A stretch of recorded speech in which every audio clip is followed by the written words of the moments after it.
Let's start most important gland from exam point of view, that is pituitary gland.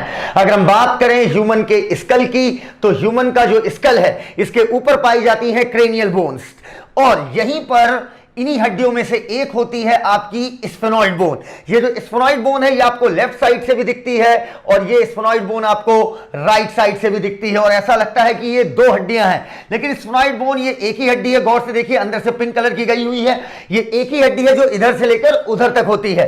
अब अगर हम sphenoid bone की बात करें और इसे फील करना चाहे तो स्फेनॉइड बोन हटा दीजिए, हाइड कर दीजिए, तो आपको इधर से लेकर उधर तक आपको एक छेद दिखाई दे रहा होगा। इसका मतलब ये हड्डी इधर से लेकर उधर तक गई हुई है। यहां पर स्फेनॉइड बोन दोबारा आई, हटाया, इधर से लेकर उधर तक एक छेद दिखाई दे रहा है। क्लियर? अब अगर हम स्फेनॉइड बोन को डिटेल व्यू इसका हम अगर देखें तो डिटेल व्यू में हमें साफ साफ दिखता है कि स्फेनॉइड बोन में एक डिप्रेशन पाया जाता है, और ये डिप्रेशन है आपका सेला टर्सिका, और इसी डिप्रेशन में आपकी पी के साइज की, लगभग पी के साइज की, मतलब मटर के दाने के बराबर, यहीं पर पाई जाती है आपकी pituitary gland. So now it is far better कि हम एनसीईआरटी के उस पेज को देखें, आप इस चार्ट को देखिए, और नीचे से आप डाउनलोड कर सकते हो या वीडियो पॉज करके आप इस चार्ट को बना लो, बेहद इंपॉर्टेंट चार्ट है। अगर हम बात करें पिट्यूटरी ग्लैंड की, जो कि बोनी कैविटी जिसे हम सेला टर्सिका बोलते हैं, वो बोनी कैविटी सेला टर्सिका कहां पाई जाती है? स्फेनॉइड बोन में, वहां पर मौजूद होती है आपकी पिट्यूटरी ग्लैंड। यहां तक ना पिट्यूटरी ग्लैंड का दूसरा नाम है हाइपोफिसिस। तो पिट्यूटरी ग्लैंड को हमने दो पार्ट में डिवाइड किया, एक कहलाती है एडिनो हाइपोफिसिस और एक कहलाती है न्यूरो हाइपोफिसिस। एडिनो हाइपोफिसिस और न्यूरो हाइपोफिसिस, नाम को पकड़ना बेटा। हाइपोफिसिस मतलब पिट्यूटरी ग्लैंड, हाइपोफिसिस मतलब पिट्यूटरी ग्लैंड। एडिनो का मतलब होता है ग्लैंड, एडिनो टर्म एडिनो का मतलब होता है ग्लैंड। अर्थात अगर आपकी मैं एडिनो हाइपोफिसिस की बात करूं तो मैंने आपको पहले बताया था ये आपकी हार्मोन्स के द्वारा कंट्रोल होती है। कहने का मतलब क्या हुआ कि आपका जो हाइपोथैलेमिक न्यूरॉन है वो पोर्टल सिस्टम के थ्रू हार्मोन भेजता है और एडिनो हाइपोफिसिस को कंट्रोल करता है, लेकिन neuro hypophysis direct neural control में होती है, अर्थात न्यूरॉन इसे डायरेक्ट कंट्रोल करता है न्यूरो हाइपोफिसिस को। दैट्स व्हाई नाम पड़ा है एडिनो हाइपोफिसिस। पिट्यूटरी ग्लैंड का वो रीजन जो कि ग्लैंड कंट्रोल कर रही है, न्यूरो हाइपोफिसिस पिट्यूटरी ग्लैंड का वो रीजन जिसे न्यूरल सिस्टम डायरेक्ट कंट्रोल कर रहा है। आइए अब अगर हम बातें करें एडिनो हाइपोफिसिस की, पहले तो एडिनो हाइपोफिसिस को हमने दो पार्ट में डिवाइड किया, एक कहलाता है पार्स डिस्टैलिस और दूसरा कहलाता है पार्स इंटरमीडिया। इसे हम एक डायग्राम के थ्रू समझते हैं। इधर देखना बेटा, यहां पर मैंने बना दिया हाइपोथैलेमस, ठीक है, और ये मैंने हाइपोथैलेमस रंग दिया, ठीक है। अब लेकिन इसे हम काम करते हैं लाइट कलर से बनाते हैं ताकि क्लैरिटी ज्यादा है। ये मैंने बनाया हाइपोथैलेमस, चलिए देखिएगा, ये मैंने बनाया हाइपोथैलेमस और इसी में पाए जाते हैं nuclei, that is group of neurosecretory cell, और ये हो गया आपका एक हाइपोथैलेमिक न्यूरॉन, और यहां पर मैंने एक और शो कर दी। कायदे से देखिएगा, ये बातें मैं अभी अभी कर चुका हूं इसलिए थोड़ा जल्दी से कर रहा हूं। और अब ये मैंने बना दिया पिट्यूटरी ग्लैंड जो कि एक स्टॉक दैट इज डंठल से जुड़ी हुई है, इस डंठल का नाम होता है इनफंडिबुलम। तो बेटा एडिनो हाइपोफिसिस न्यूरो हाइपोफिसिस, जो ग्लैंड के कंट्रोल में एडिनो हाइपोफिसिस, ग्लैंड कहने का मतलब हार्मोन्स के कंट्रोल में, क्योंकि ग्लैंड ही निकालेगी तो वो एडिनो हाइपोफिसिस, जो डायरेक्ट न्यूरल कंट्रोल में वो आपकी न्यूरो हाइपोफिसिस। अब अगर हम बात करें एडिनो हाइपोफिसिस की, तो एडिनो हाइपोफिसिस आपका दो रीजन में बटा होता है, आगे की तरफ पार्स डिस्टैलिस और बिल्कुल बीचों बीच पाया जाता है आपका पार्स इंटरमीडिया। लेकिन हम लोग ह्यूमन में पार्स डिस्टैलिस और पार्स इंटरमीडिया, पार्स इंटरमीडिया बीचों बीच मैंने रेड कलर से दिखाया है, ये लगभग लगभग सबमर्ज्ड होता है, ऑलमोस्ट सबमर्ज्ड होता है, आपस में मिला हुआ होता है, मतलब कोई क्लियर कट बाउंड्री नहीं गई होती है। अब होता क्या है बेटा, एडिनो हाइपोफिसिस में ये पार्स डिस्टैलिस पार्स इंटरमीडिया में, इस पार्स का मतलब क्या होता है बेटा? पार्स, पार्स वर्ड का मतलब होता है पार्ट, मतलब किसी चीज का भाग, अर्थात एडिनो हाइपोफिसिस के दो भाग। पार्स वर्ड का मतलब होता है पार्ट, तो दो भाग बेटा, एक कहलाएगा पार्स डिस्टैलिस, एक कहलाएगा पार्स इंटरमीडिया। पार्स का मतलब ही होता है पार्ट।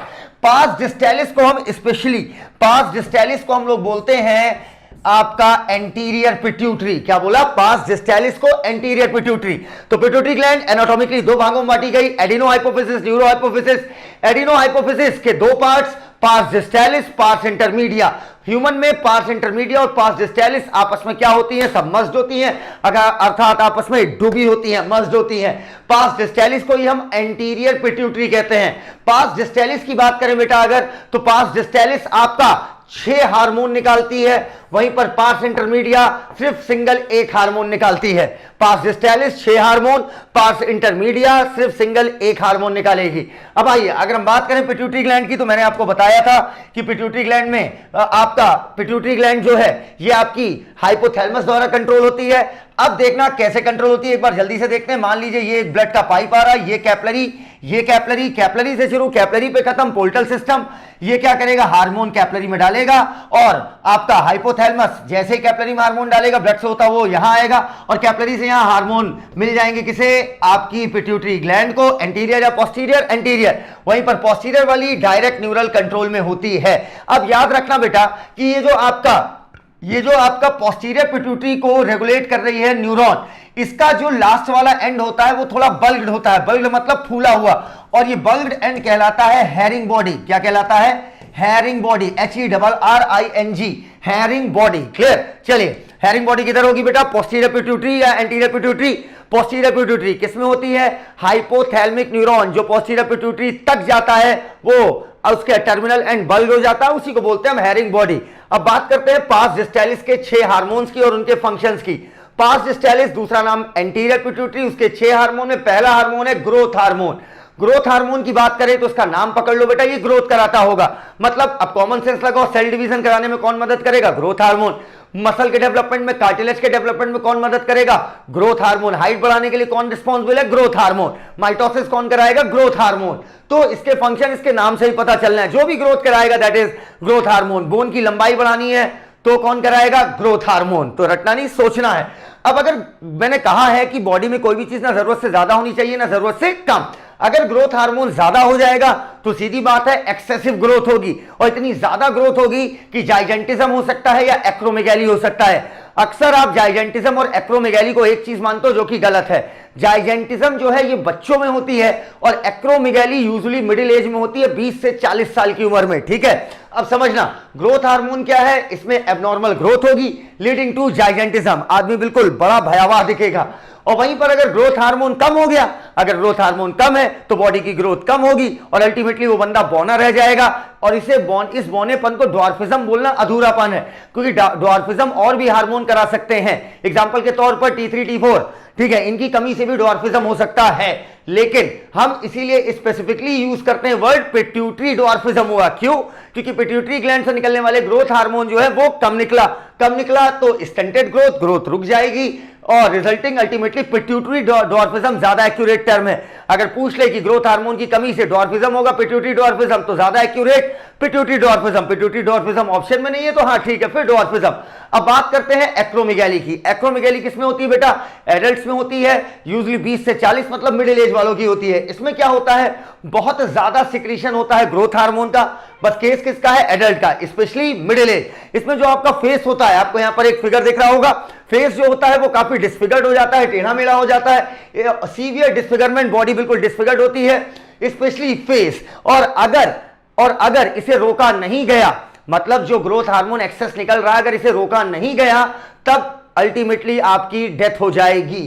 तो प्री मैच्योर डेथ, वक्त से पहले डेथ हो जाएगी इफ अनचेक्ड। नाउ अगली बात बेटा, अभी तक तीसरे पॉइंट का रीजन नहीं पता चला है हम लोगों को, लेकिन ये तीसरा पॉइंट देखा गया है कि ये अर्ली स्टेज पर ये एक्रोमेगैली डायग्नोज नहीं होती है, ठीक है, और ये तभी डायग्नोज होती है जब इसके सिम्टम्स अपीयर होते हैं। Hard to diagnose at early stage, और अक्सर अनडिटेक्टेड होती है बहुत सालों तक। याद रखना एक्रोमेगैली जाइजेंटिज्म में फर्क क्या है, जाइजेंटिज्म होता है आपका किसमें बेटा, बच्चों में। अगर बच्चों में ग्रोथ हार्मोन एक्सेस में निकलने लगे और वहीं अगर एडल्ट में हो रहा है तो ये आपका कहलाता है एक्रोमेगैली। Got it. मेगा मतलब ही बेटा होता है बड़ा, एक्रो मतलब होता है आपका रिलेटेड टू हेड या रिलेटेड टू एक्सट्रीमिटीज। इसमें हाथ पांव लंबे हो जाते हैं, हेड काफी बड़ा हो जाता है, सीवियर डिस्फिगरमेंट होता है।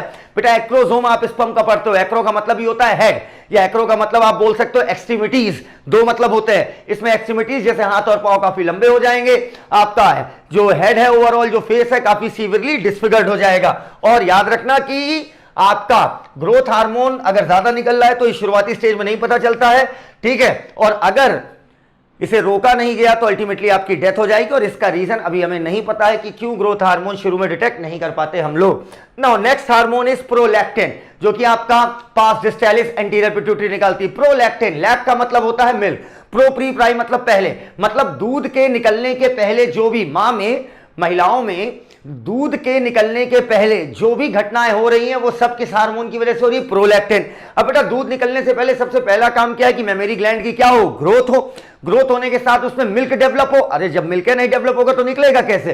तो प्रोलैक्टिन, प्रो प्री प्राई मतलब पहले, दूध निकलने के पहले जो भी घटनाएं हो रही है वो कौन करा रहा है? Prolactin, growth of memory gland and milk formation. Now TSH, thyroid stimulating hormone, नाम पकड़ लीजिए। थायराइड ग्लैंड को ये स्टिमुलेट करेगा कि भैया तुम थायरॉक्सिन निकालो। स्टिमुलेट सिंथेसिस अर्थात निर्माण करवाएगा and secretion of thyroid hormone, example thyroxine. मतलब थायरॉक्सिन की सिंथेसिस या सिक्रीशन दोनों के लिए कौन रिस्पॉन्सिबल है? TSH। Now next hormone is ACTH, adrenocorticotropic hormone. नाम को पकड़िएगा, एड्रीनोकॉर्टिकोट्रोपिक हार्मोन। एड्रीनल ग्लैंड के कॉर्टेक्स, क्या बोला बेटा आप समझते हो ना? एड्रीनल ग्लैंड जो किडनी के ऊपर होती है, ये मैंने किडनी बना दी और ये इसके ऊपर क्या है? Adrenal gland. बाहर की तरफ कॉर्टेक्स, अंदर की तरफ मेडुला। तो ये हार्मोन क्या करता है? एड्रीनोकॉर्टिकोट्रोपिक हार्मोन। ये एड्रीनल ग्लैंड के कॉर्टेक्स से निकलवाता है हार्मोन, दैट इज ग्लूकोकॉर्टिकॉइड, जिसका भी फंक्शन हम आगे रिवाइज करेंगे।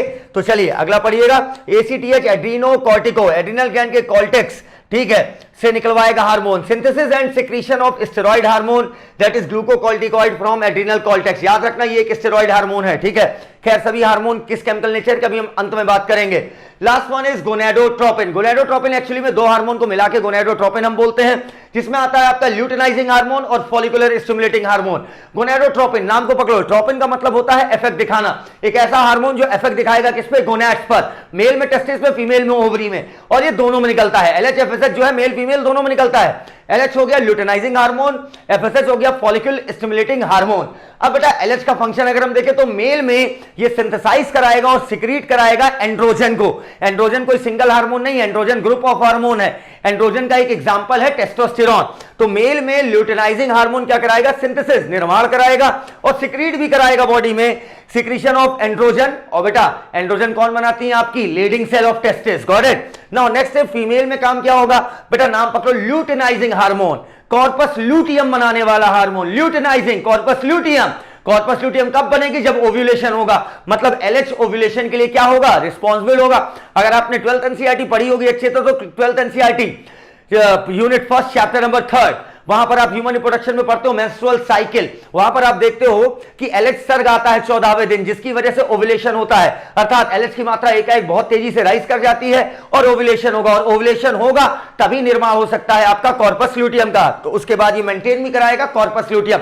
नाम पकड़ सकते हैं luteinizing hormone. Now next gonadotropin is follicular stimulating hormone. Male में क्या करेगा? एंड्रोजन के साथ मिलकर, क्या बोला? एंड्रोजन के साथ मिलकर ये स्पर्मेटोजेनेसिस कराएगा, स्पर्म का निर्माण कराएगा। और वहीं पर FSH फॉलिकुलर स्टिमुलेटिंग हार्मोन, नाम को पढ़ो, फॉलिकल को स्टिमुलेट कराने वाला।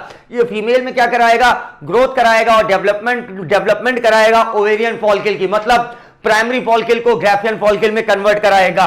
चलो अब बेटा अगर हम व्हाइट बोर्ड पर अपने चले तो आप ऐसे समझ लो, ठीक है। इधर देखना बेटा अच्छे से, मैं क्या कह रहा हूं। अगर मैं बात करूं ल्यूटिनाइजिंग हार्मोन की, ल्यूटिनाइजिंग हार्मोन का फीमेल में अगर मैं काम देखूं, ठीक है, सिर्फ फीमेल देख रहा हूं, ठीक है।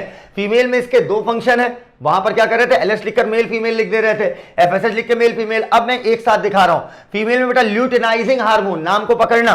फीमेल में जो आपका, ठीक है, व्हाइट बोर्ड पे चलते हैं, इसे कट होगा, व्हाइट बोर्ड पे चलते हैं, इसे कट होगा।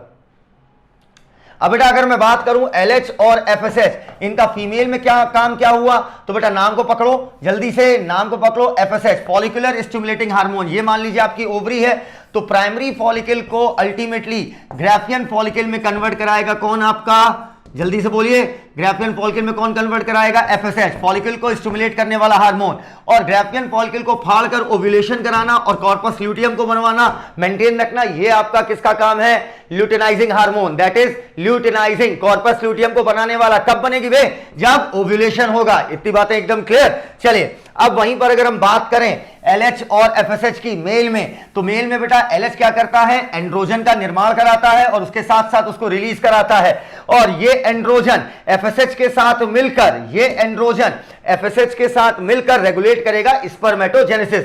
इस तरीके से हमने पार्स डिस्टेलिस के 6 हार्मोन देख लिए। एक बार रिवाइज करते हैं। पिट्यूटरी ग्लैंड आपकी दो भागों में डिवाइड करी गई एनाटॉमिकली, एक एडिनो हाइपोफिसिस जो कि ग्लैंड के द्वारा निकाले गए हार्मोन्स द्वारा कंट्रोल हो रही है, दूसरी न्यूरो हाइपोफिसिस जो न्यूरॉन के डायरेक्ट कंट्रोल में है। एडिनो हाइपोफिसिस के दो पार्ट हो गए, pars distalis, pars intermedia. Pars distalis anterior pituitary, pars distalis और पार्स इंटरमीडिया दोनों ह्यूमन में लगभग मर्ज होती हैं। पार्स डिस्टेलिस 6 हार्मोन निकालेगी।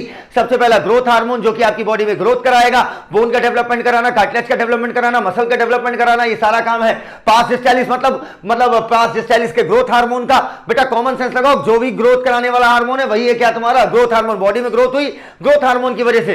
कोई भी चीज ना जरूरत से ज्यादा होनी चाहिए ना जरूरत से कम। ग्रोथ हार्मोन ज्यादा निकला, बच्चे में निकला जायंटिज्म, बड़े में निकला मतलब 20 से 40 साल की एज में अगर निकल रहा है तो यही कहलाती है आपकी एक्रोमेगाली। लेकिन अगर कम निकला अगर आपका ग्रोथ हार्मोन तो ये कहलाएगा पिट्यूटरी ड्वार्फिज्म।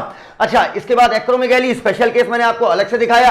अगर आपकी बात करें एक्रोमेगाली की तो इसमें आपका सीवियर डिस्फिगरमेंट होगा, स्पेशली फेस का, बॉडी में आपके हाथ पांव काफी लंबे हो जाएंगे, यूजुअली अनडिटेक्टेड होती है शुरुआती स्टेज में, तब तक नहीं दिखती जब तक इसके सिम्टम्स नहीं दिखने लगते हैं। उसके साथ साथ अगर इसको पिट्यूटरी ग्लैंड से निकलने वाले एक्सेसिव ग्रोथ हार्मोन को रोका नहीं गया तो बंदे की डेथ हो जाएगी। Next is prolactin. लैक का मतलब दूध, प्रोप्रीप्राई का मतलब पहले, दूध निकलने के पहले की घटना है, मतलब ग्रोथ ऑफ मेमरी ग्लैंड और डेवलपमेंट ऑफ मिल्क या आप बोल सकते हो सिंथेसिस ऑफ मिल्क फॉर्मेशन कराएगा। प्रोलैक्टिन निकलवाएगा कौन? ऑक्सीटोसिन। अभी आगे बात करेंगे। TSH thyroid stimulating hormone. ये थायराइड स्टिमुलेटिंग हार्मोन क्या करता है? ये थायराइड ग्लैंड को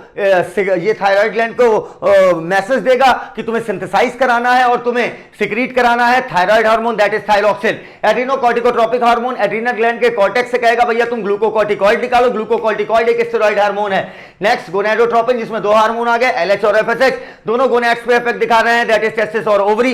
एलएच जो है वो आपका मेल में क्या करा रहा है? सिंथेसिस करा रहा है, सिक्रीशन करा रहा है एंड्रोजन का एग्जांपल हो गया एक टेस्टोस्टेरोन। एंड्रोजन एक बड़ा ग्रुप है, टेस्टोस्टेरोन इसका एग्जांपल है। वहीं पर एलएच जो है फीमेल में ओवुलेशन को इंड्यूस कराएगा ताकि कॉर्पस ल्यूटेम बन जाए और वो उसको मेंटेन रखेगा। FSH follicular stimulating hormone male में क्या करेगा? एफएसएच के साथ मेल में ये एफएसएच जो है एंड्रोजन के साथ मिलकर स्पर्मेटोजेनेसिस को रेगुलेट करेगा। वहीं पर फीमेल में ये ग्रोथ कराएगा, डेवलपमेंट कराएगा, प्राइमरी फॉलिकल को ग्राफियन में कन्वर्ट करेगा। Now let's move on to the pars intermedia. Pars intermedia सिर्फ एक ही हार्मोन निकालती है, that is MSH, melanocyte stimulating hormone. Melanocyte stimulating hormone, इसी का दूसरा नाम है इंटरमिडिन। क्या बोला? इंटरमिडिन बेटा इसी का दूसरा नाम है मेलानोसाइट स्टिमुलेटिंग हार्मोन का। इसके नाम को पकड़ो बेटा, इसका मतलब मेलानोसाइट स्टिमुलेटिंग हार्मोन किस सेल को स्टिमुलेट कर रहा होगा? मेलानोसाइट को, मेलानिन बनाने वाली सेल। साइट का मतलब सेल, मेलानिन एक पिगमेंट।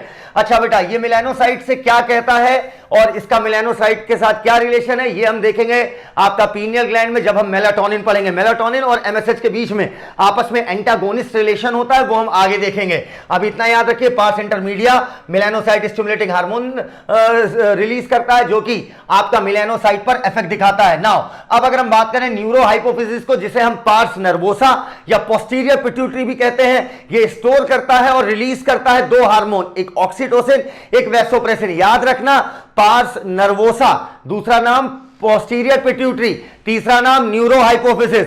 ये कोई भी हार्मोन खुद प्रोड्यूस नहीं करता, ये हाइपोथैलेमस के द्वारा भेजे गए हार्मोन को स्टोर करके रिलीज करता है। याद रखना, pars distalis 6 hormone, pars intermedia 1 hormone, pars nervosa घंटा एक को हार्मोन खुद नहीं बनाता है। ये जो हाइपोथैलेमस ने हार्मोन भेजा है वो उसी हार्मोन को क्या करता है? स्टोर करके रिलीज करता है। दो हार्मोन ऑक्सीटोसिन और वैसोप्रेसिन। बेटा ऑक्सी का मतलब ही होता है क्विक, मतलब तुरंत रिस्पांस देने वाला।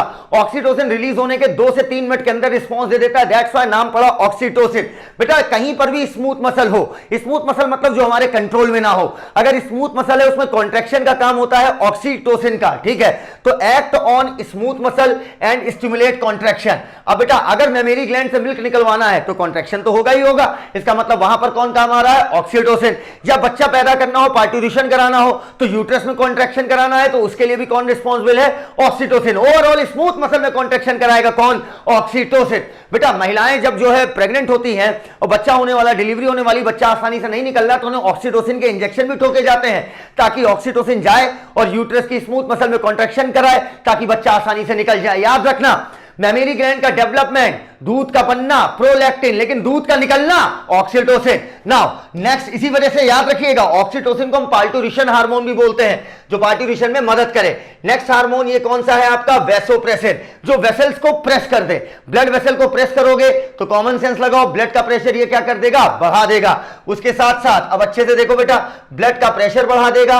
अब अल्टीमेटली वैसोप्रेसिन का फंक्शन अगर हम देखें तो वैसोप्रेसिन एक्चुअली में फंक्शन करता है हमारा किडनी पर, एक्ट मेनली एट किडनी, और स्टिमुलेट करेगा वाटर और इलेक्ट्रोलाइट को कि भैया ये डीसीटी के द्वारा क्या हो जाए, आपके एब्जॉर्ब हो जाए। देयरफॉर इस तरीके से पानी और इलेक्ट्रोलाइट अगर डीसीटी द्वारा एब्जॉर्ब होंगे तो रेड्यूस होगा, कम होगा वाटर लॉस। इसी वजह से हम बोलते हैं एंटी डायूरेटिक हार्मोन। डायूरेटिक मतलब पेशाब करने से, पेशाब ज्यादा बनने से रोकने वाला हार्मोन। ये क्या करेगा आपका, दोबारा समझिएगा, वैसोप्रेसिन जिसे हम बोलते हैं एडीएच, वैसोप्रेसिन कॉमन सेंस लगाइएगा, वेसल को कंस्ट्रिक्ट करेगा, ब्लड का प्रेशर बढ़ेगा। ब्लड का प्रेशर बढ़ेगा तो अल्टीमेटली क्या होगा बेटा, जीएफआर बढ़ेगा। जीएफआर बढ़ेगा मतलब ग्लोमेरुलर फिल्ट्रेशन रेट बढ़ेगा। ठीक है, तो अब क्या होगा बेटा, ये जो आपकी नेफ्रॉन होगी इनमें वाटर इलेक्ट्रोलाइट जा रहा होगा। अब पानी और इलेक्ट्रोलाइट जा रहा होगा, लेकिन ये आपका हार्मोन वैसोप्रेसिन जाकर क्या करेगा, डीसीटी से इलेक्ट्रोलाइट और वाटर का एब्जॉर्प्शन कराएगा, जिससे यूरिन बनेगी कम। दैट्स व्हाई नाम पड़ा एंटी डायूरेटिक हार्मोन। तो पढ़िएगा, दोनों हार्मोन जो है सिंथेसाइज कराए जाते हैं, हाइपोथैलेमस द्वारा ट्रांसपोर्ट कराए जाएंगे एक्सॉन की मदद से, और ये पहुंचेंगे न्यूरोहाइपोफिसिस तक। इस तरीके से हमने कंप्लीट पिट्यूटरी ग्लैंड का रिवीजन कर लिया है। अब मेरे 2-4 सवाल हैं, जल्दी बताइए। क्या न्यूरोहाइपोफिसिस, पोस्टीरियर पिट्यूटरी या पार्स नर्वोसा ये एक ही चीज है? बिल्कुल एक ही चीज है। क्या ये कोई हार्मोन बनाएगी? नहीं बनाएगी। ये हाइपोथैलेमस का हार्मोन जो न्यूरॉन के एक्सॉन से आएगा, ये उसको स्टोर करके रिलीज करेगी। कौन कौन से हार्मोन? 2, एक ऑक्सीटोसिन, एक वैसोप्रेसिन। ऑक्सीटोसिन स्मूथ मसल में कॉन्ट्रैक्शन कराएगा, यूट्रस के मसल में कॉन्ट्रैक्शन करा के पार्टूरिशन कराएगा, इसी वजह से पार्टूरिशन हार्मोन कहते हैं। मेमोरी ग्लैंड से मिल्क को इजेक्ट करवाएगा, निकलवाएगा। अच्छा, वैसोप्रेसिन वेसल में कंस्ट्रिक्शन कराएगा, जिसकी वजह से आपका ब्लड का प्रेशर बढ़ जाएगा, जीएफआर बढ़ जाएगा। वाटर और इलेक्ट्रोलाइट का एब्जॉर्प्शन कराकर ये वाटर लॉस को कम करेगा और यूरिन को कम बनाएगा। That's why anti diuretic hormone. अब अगर हम बात करें एंटी डायूरेटिक हार्मोन की, तो एंटी डायूरेटिक हार्मोन नेफ्रॉन के डीसीटी से वाटर और इलेक्ट्रोलाइट का रीएब्जॉर्प्शन कराता है। आपका जो एंटी डायूरेटिक हार्मोन है, इसी का दूसरा नाम वैसोप्रेसिन है, जो कि क्या करेगा, ब्लड की वेसल्स को प्रेस करेगा। ब्लड की वेसल्स को प्रेस करेगा तो सीधी बात है ब्लड का प्रेशर क्या हो जाएगा, ज्यादा, और ultimately glomerular filtration rate GFR भी हो जाएगा ज्यादा। तो जो आपका एडीएच है एंटी डायूरेटिक हार्मोन, उसका इफेक्ट यहां पर हमने देखा वाटर और इलेक्ट्रोलाइट का डीसीटी से रीएब्जॉर्प्शन कराना। सोचिए अगर एंटी डायूरेटिक हार्मोन आपका कम निकले, ठीक है, तो क्या होगा, वाटर और इलेक्ट्रोलाइट का रीएब्जॉर्प्शन हो जाएगा कम। अब अगर पानी का रीएब्जॉर्प्शन हो जाएगा कम तो वाटर यूरिन में निकलेगा ज्यादा। कॉमन सेंस है, अगर वाटर रीएब्जॉर्ब कम हो रहा है, इसका मतलब यूरिन कैसी होगी आपकी, वाटरी। यूरिन में वाटर का अमाउंट हो जाएगा ज्यादा, और यूरिन में वाटर का अमाउंट ज्यादा हो जाएगा तो कॉमन सेंस है कि बॉडी से पानी ज्यादा निकलेगा, आप दिन भर पेशाब करते रहेंगे, इस वजह से आपकी बॉडी होने लगेगी डिहाइड्रेट और आप प्यासा फील करेंगे। मतलब दिन भर का यही काम, पानी पियो और सुसु करो। Got it? अब मेरी बात को अच्छे से समझना, मैं फिर इसे समझा रहा हूं। एडीएच कम हुआ, वाटर और इलेक्ट्रोलाइट का रीएब्जॉर्प्शन कम, यूरिन में पानी की मात्रा ज्यादा, तो यूरिन होगी डाइल्यूटेड। हम कह सकते हैं यूरिन डाइल्यूटेड होगी, मतलब यूरिन में पानी ज्यादा, मतलब यूरिन टेस्टलेस। बेटा टेस्टलेस के लिए हम एक वर्ड यूज करते हैं इंसिपिडस। देखो आपको मैं बताऊंगा आगे कि डायबिटीज एक्चुअली में 2 प्रकार की है। पहला सवाल बनता कि डायबिटीज क्या है। डायबिटीज का सिंपल मतलब होता है फ्लो, टू फ्लो, किसी चीज का बहना। बह रही कोई चीज यूजुअली किसके थ्रू है, यूरिन के थ्रू। तो बेटा डायबिटीज का मतलब होता है फ्लो। डायबिटीज आपकी 2 प्रकार की होती है मेनली। एक कहलाती है डायबिटीज मेलाइटस।